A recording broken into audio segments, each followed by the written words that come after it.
When we think about mental health and how it affects people, a lot of times what's a co-occurring disorder, of course, is substance use. And because people struggle to cope with what's going on in their life. And so for me, I would say that's really how it showed up, is that genetically my family suffers from alcoholism. And I've been through a lot of very difficult situations in life and trauma. And so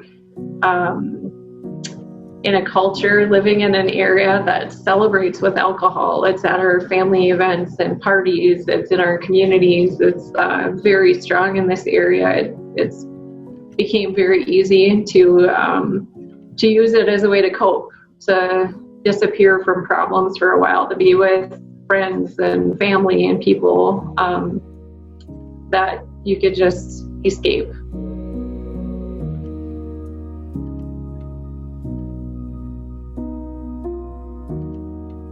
I would start with, I was raised in a very strong Christian family. I had a great upbringing. You know, we went to church every Sunday. We volunteered in the community. I did really well in school. And when I was 15 and started dating, I ended up in a relationship with somebody who was really struggling and who made some very poor decisions and ended up in a very difficult situation because it was a pretty mentally and emotionally sexually abusive relationship. And at 16 years old, I found myself pregnant. Just trying to deal with being a child, a teenage child, being pregnant, wondering what's going to happen with my schooling because I wanted to be a veterinarian, and then having the vice principal tell me that there was no shame in dropping out of school. All of those factors were difficult. And then being raised in a Christian family and trying to comprehend that I've extremely disappointed other people in my life, that my situation was frowned on by church and people who were friends, people who were really close and friends of ours who then judged my family. All of those things you kind of start internalizing. I am so blessed by my son, and he's now an adult and serving in the military and has done really well. But over the years, that trauma led to further trauma. I stayed in that relationship for about 5 years. When he was 4 years old, I left. I finally had a friend tell me, like, you need to leave. We're leaving today with your son. And I drove 10 hours home. If it wasn't for my parents, I would have had nowhere to live. I would have been homeless. I had nothing with me. And I moved home and I spent 6 months trying to get back on my feet. And I really wanted to go back to college someday. I knew that I wanted to do more with my life. I didn't know where or what that looked like exactly. And I ended up moving to the Frazee area because there was lakes everywhere. There was affordable housing. The college was in Detroit Lakes. When I moved here, life happens, and I met somebody, and I got married and had 2 more children, and we were building a life together. I worked as a CNA at the nursing home, and I helped him. He had his hardwood flooring business, and we built a dairy farm together. That was the dream. And we built the barns. We had, our 3 kids, and life was moving forward, and I just felt blessed every day. We got up and we had land and acreage and animals, and it was a blessing. And as time went on, farming got more difficult. I think everything that could go wrong did. And the recession hit, and I remember how stressful it was financially, just trying to rob Peter to pay Paul. And the day that we sat down in the barn when we opened the milk check, and it wasn't even enough to pay for the feed for the animals. And that was really our breaking point of, we just can't afford to keep doing this. As so many other farms were losing their business, so were we. And we ended up having to walk away from everything that we built and had created together. Not only was that incredibly hard for me, my husband, that was his dream, and so he really fell apart. You know, at that point, I would say there was a lot of alcohol, a lot of very difficult times. In the meantime, I had decided I wanted to go back to college. I wanted to get my degree because I felt really stuck, because I was working as a CNA, helping him with floors. We were farming, and we could still not make ends meet. It was, it just felt like you work and work and work and never get anywhere. And so I had started going back to college to be a social worker, because I wanted to help people, because I knew that life could be better, and people experience disparities. And so I wanted to help use my experience to change the world, really make a better place. After we lost the farm, my husband never really did pull it together necessarily. I would say he really struggled. And then when my oldest son was 14, he ended up telling me how badly his father had been abusing him. And that opened up a whole new chapter in life.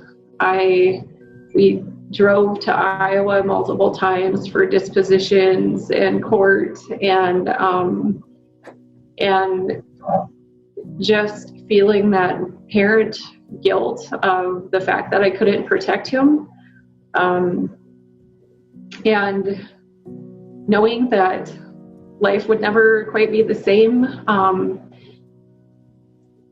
it was just really difficult. And in the meantime, my husband was drinking a lot. I was not handling all the stress of it very well. I felt like just a walking disaster for a while.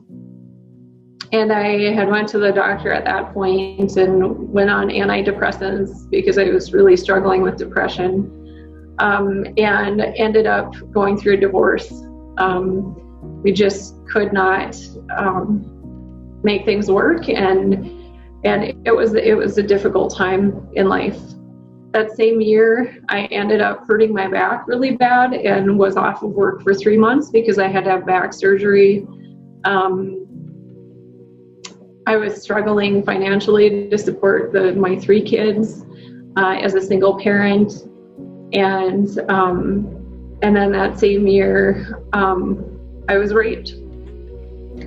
And I can't tell you how difficult that year was. And most days I spent just trying to survive, trying to get up, trying to go to work. And I'm thankful I had a job that was really meaningful for me. So I was a social worker in the hospital at Essentia, and so I didn't know how to talk about it. I didn't know how to deal with all the pain that I was experiencing, so I just had to get up and go through the motions each day and try to figure it out. And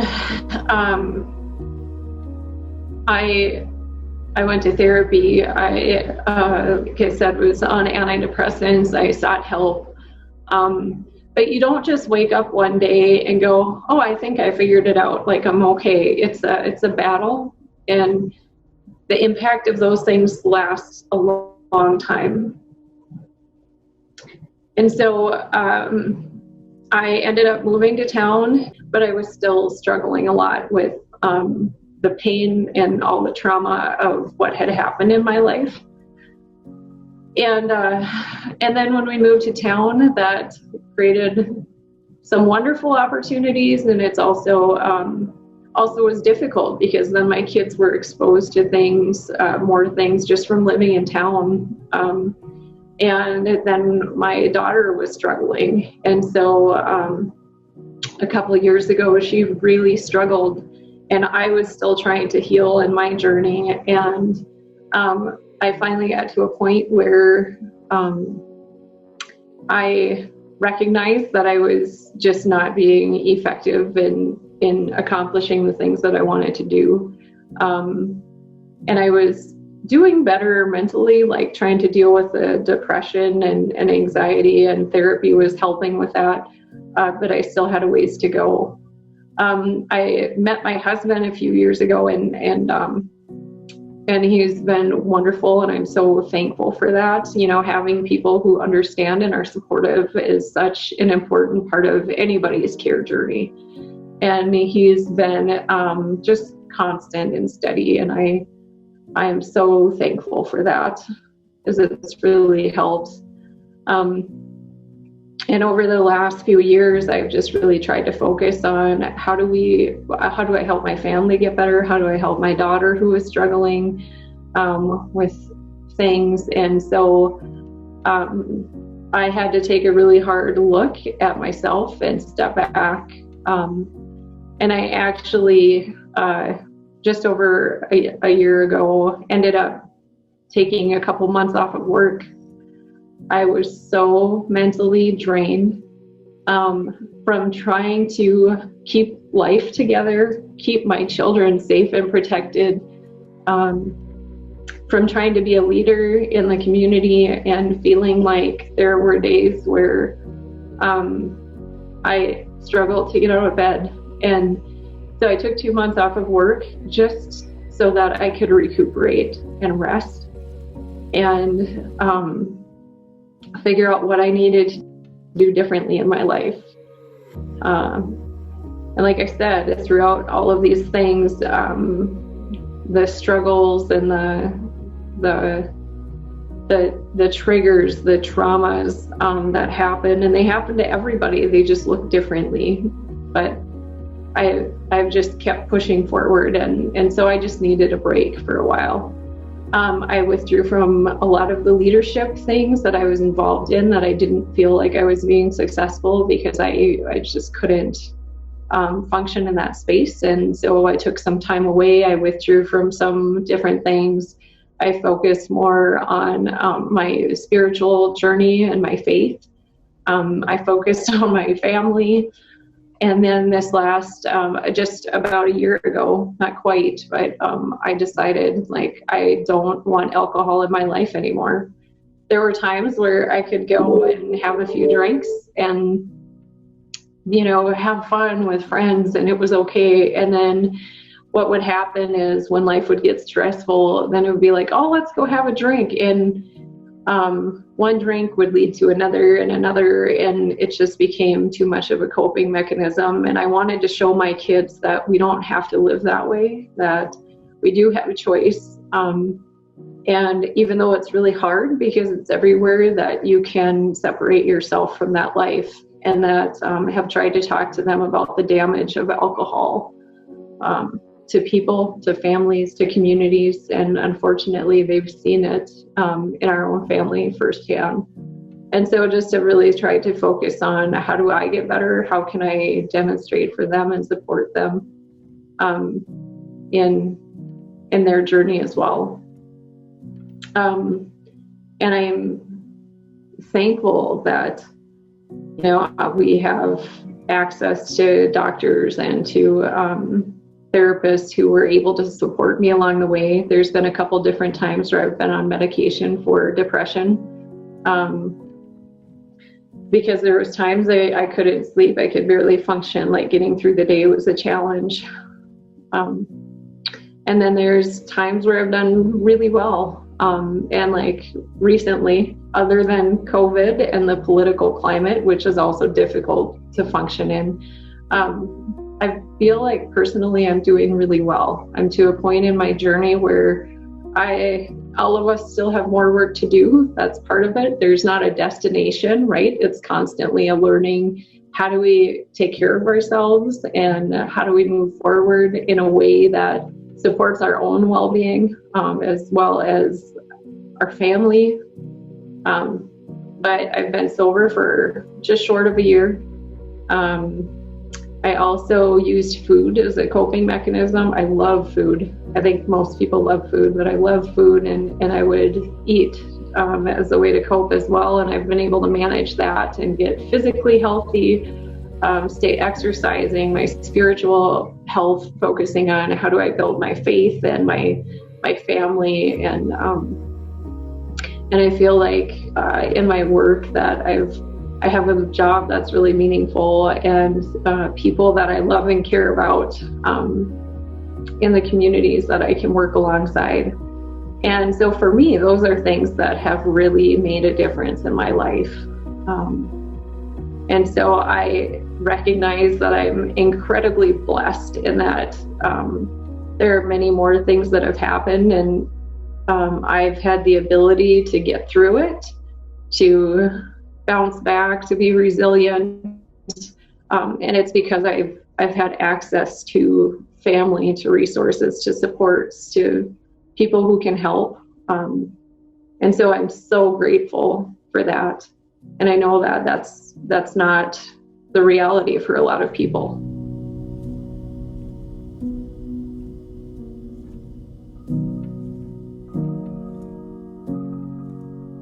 You know, there's such a stigma around mental health in general, and I know that's hard. I feel like as somebody who's in a leadership position and working in communities and trying to create change, it can be overwhelming to think about, like, what are people going to think about me, or how are they going to react? And so no matter where you are in life, it's hard to talk about in the first place, but it's really difficult for leaders as well.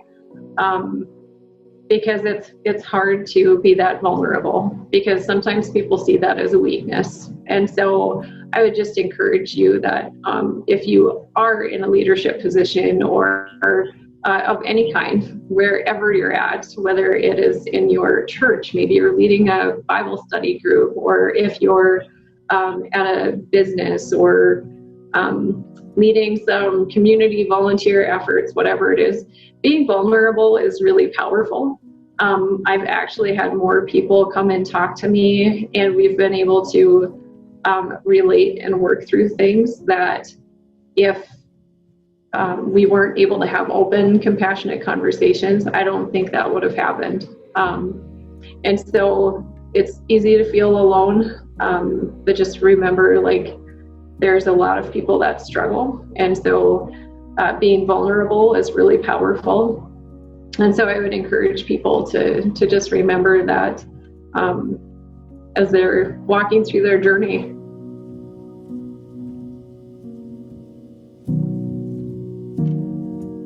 They often are what we call co-occurring illnesses or diseases. They occur together. About half the people with substance use disorders are found to have mental disorders also. And of all the people with mental health illness, about 29% of those have substance use addiction.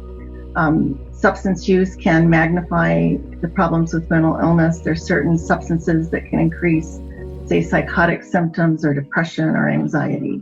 And people often use substances to decrease their mental health symptoms, to help them cope. You know, we call it self-medicate, if you will, and also to numb pain.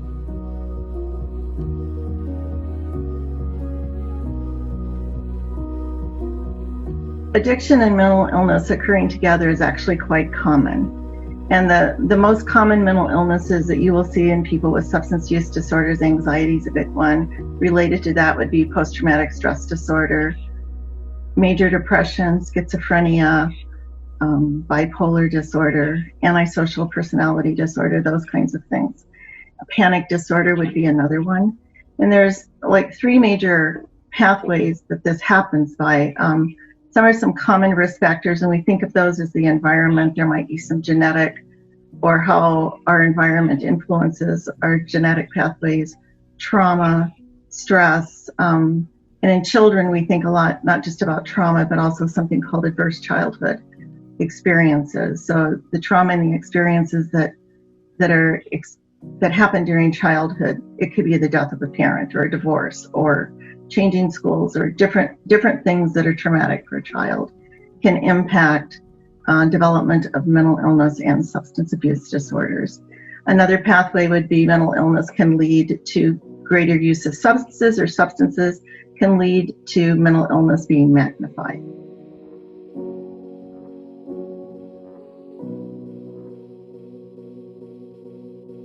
So some of the symptoms that can be magnified with substance use, symptoms of mental illness, like with depression, there's a feeling of helplessness or hopelessness. People can be either restless or edgy or sleep a lot, changes in appetite, changes in sleep, just feeling down, basically depressed and hopeless most of the time. It can also increase symptoms of anxiety, and that's like worrying all the time and worrying too much and not being able to stop or control your worrying. You also have a lot of sleep disturbances with all these mental health disorders that can get magnified by substance abuse. And then mania or psychotic disorders, like feelings of grandiosity, like you're so powerful you can do anything and everything. And this is what we often see with people who are high on meth. This magnifies those types of symptoms. And so people can be very difficult to talk with in what we think a rational way when they're high because of these symptoms, and the drugs magnify them.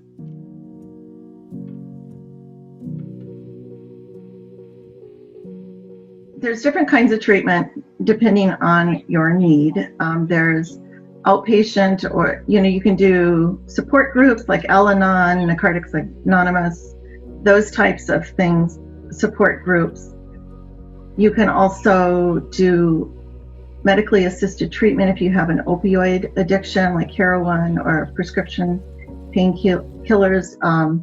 And there's been a lot of misunderstanding around medically assisted treatments, but they're very helpful in allowing people to be functional in their lives again.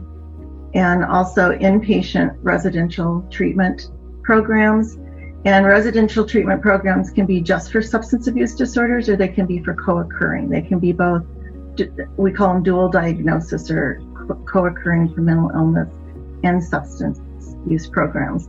And a lot of the treatment programs are based on cognitive behavioral therapy. Behavioral therapy has been shown through research to be very effective in dealing with substance use disorders.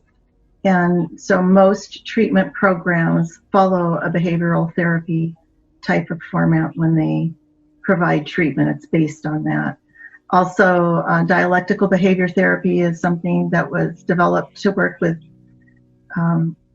specifically in the beginning, like with women with borderline personality disorder, but it's been very helpful in substance abuse programs too, and is having this wide range of effect. And with children, with youth, you want something that's multi-systemic, because you're not treating just a child, it's the family system and their school and their community. And so it's a broader based thing, but an integrated treatment. You can try to treat the substance abuse separately from the mental illness. That's not very effective. It's very more effective to have an integrated approach and to do both together.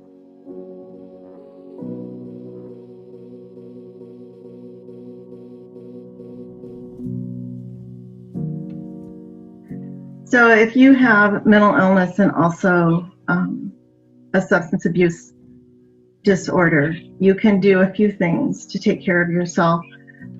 First of all, take care of your physical self. Make sure you're getting enough sleep, you're eating right, you're getting exercise, you're doing the kinds of things that make you physically healthy outside of the addiction and the mental illness, of course. And then manage stress. Like people with mental illness and substance abuse, one of the reasons to use substances is this sense of feeling overwhelmed all the time, like they can't manage what's going on, and using takes away that feeling kind of impotence they have from being overwhelmed by everything and not being able to get anything done. So managing your distress, like decreasing the amount of things that you get upset about, like managing distress, learning how to do things to lower that, whether it's meditation, breathing, physical exercise is another good way, but just reducing stress in your life, staying connected with other people. It's one of the things that will happen with mental illness, but also with addiction, is people will stop connecting with their families because they feel guilt, they feel shame, they're hurting, and they stay away from their family because they don't want to feel worse and they don't want to hurt their family.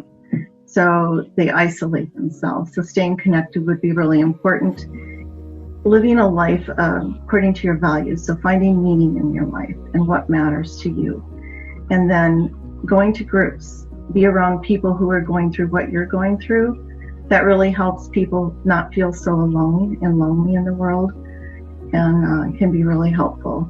It's kind of a sense of really, oh, they understand how I feel. I don't have to explain it to them. So those are some things that people can do.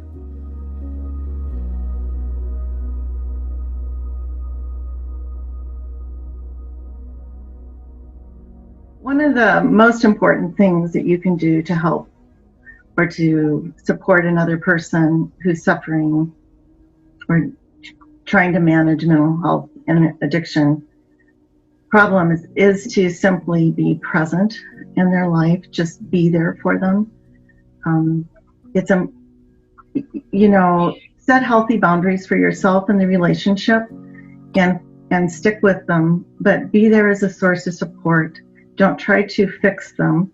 Just listen if they need to, and then be an advocate for them. So one of the things that can happen with people that have mental health and addiction, the co-occurring disorders, is a lot of them have horrible memory problems, and it's related to the drug use, and also mental illness can cause this, I know people kind of like a foggy brain, they say, but they forget appointments, they forget to do this, they forget to do that, and families get irritated with them.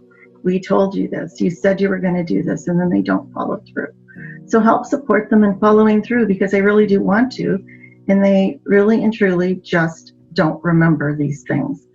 And when you have an addiction issue, sometimes the thing that's most prevalent on your mind is getting another fix because you don't want to go through withdrawals. Or you're in such pain, you just don't want to feel anything. You're not thinking about, oh, I have a dentist appointment to go to, or I need to see my doctor, or I need to take my medications.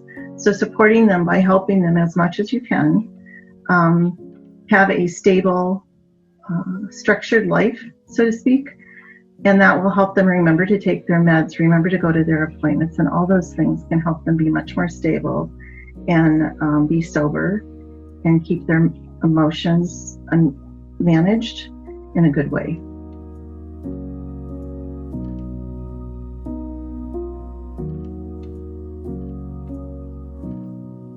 So some barriers that exist that will prevent people from getting help or accessing help is that we tend to silo different helping systems, if you will. So the substance abuse system is not connected to anything. And it's difficult sometimes to enter that. And mental health can be difficult to access. There aren't enough providers, there aren't enough programs, there aren't the resources, financial resources to be able to go to treatment or to find treatment or to get a Rule 25 that you need to enter treatment. So doing those things, and also there's a lot of steps to get into it. So you're asking someone who is already not working at their best to do all these complicated mini steps to get into a treatment program to help them with something that they're not able to do. So there's a catch-22 in that. Also, there's stigma attached, like I said earlier, to the medically assisted treatment programs. We think of that as that's the Suboxone, Subutex if you're pregnant, and other medications that people get to help them with addiction to like heroin or painkillers, the opioid addictions, where the withdrawals can be really tough on people. And the medically assisted treatment programs are actually quite helpful for people, but they have this bias attached to them. And then a lot of people with mental illness and substance abuse disorders end up in the criminal justice system. And that's a real barrier to getting help. If we have people in the criminal justice system, their ability to get help within that system is quite limited. And because of their illness and addiction, they're more likely to end up in the criminal justice system too.